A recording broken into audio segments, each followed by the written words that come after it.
welcome to Group 4's presentation on 5 attacks to our system and how the data is collected via logs. The first attack we are going to be performing is on our MySQL server, and it's a brute force attack for the passwords.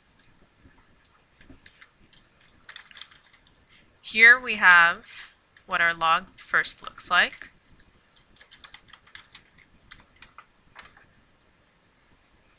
Now we will perform a brute forcing attack using Python.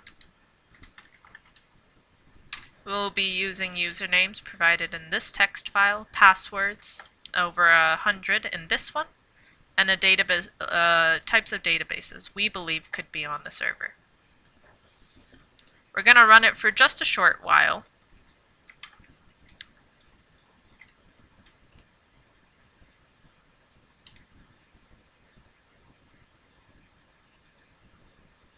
And since there are a lot of passwords, we're going to be cutting it short.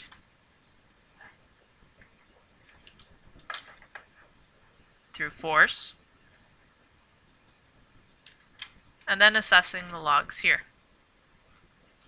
As we can see that there were a few attacks, if we want to see more,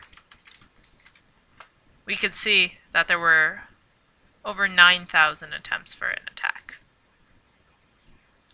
Probably less, honestly, just because I did do this attack earlier. Next, we're going to do an SQL injection onto our database. So let's say that the attack was successful and they managed to get the password and the correct user.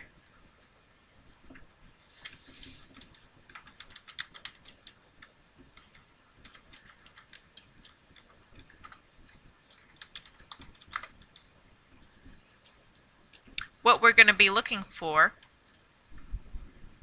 actually no, this isn't if they successfully managed. This is if our SQL server was hosted somewhere and somebody else was trying to perform an SQL injection attack. We would want to be looking for specific fields.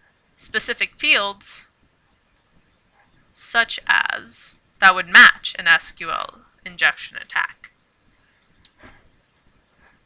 Essentially, this command would be run in our database.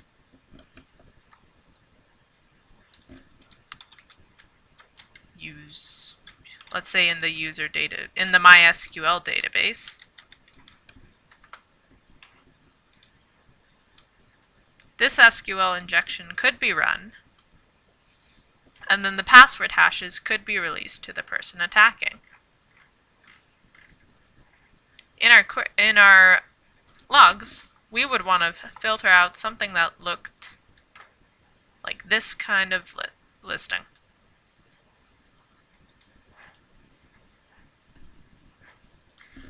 Lastly, what if an attacker got onto our system and decided to tamper with some files? Let's say they delete an important file to our SQL database running. Next time, when we start up the system,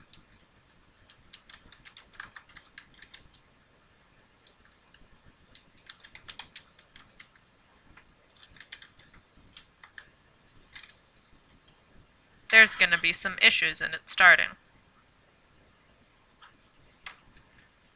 We can then look at our MySQL query log, error log, to see where we believe that this would have happened. As you can see, it's shut down and not coming back up. Moving on to our damn vulnerable web application server.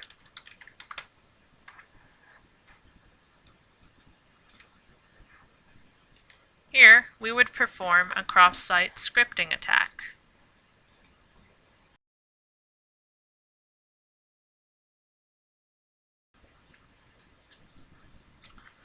Let's say we log in as a WordPress administrator to edit our web page.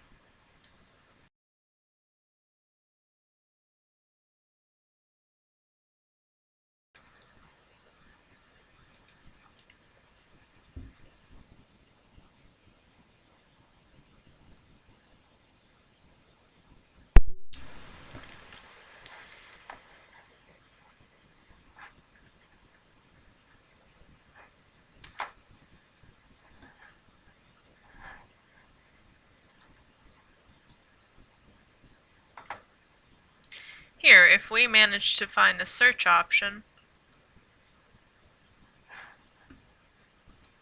we can launch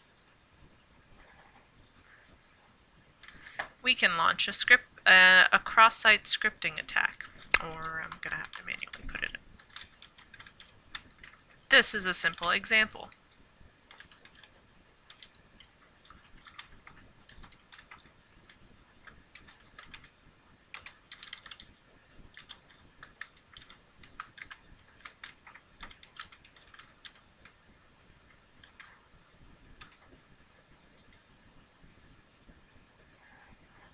As you can see, our script is now implemented into the page.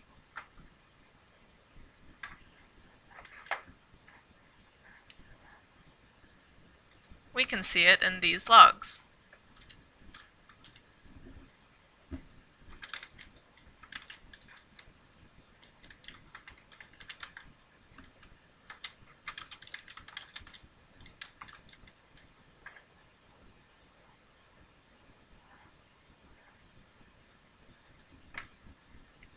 And lastly, what if an attacker got onto our system and started tampering with some of the files?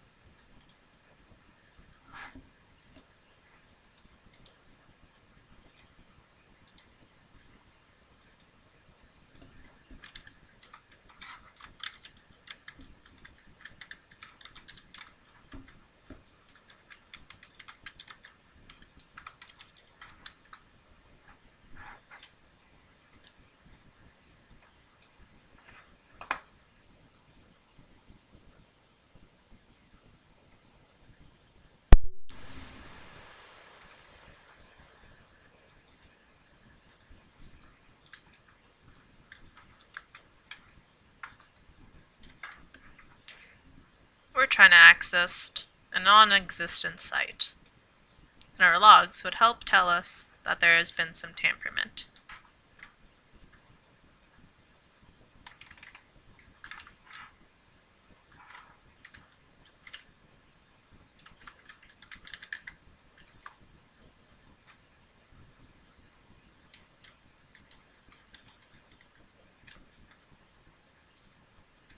Once the web page loads.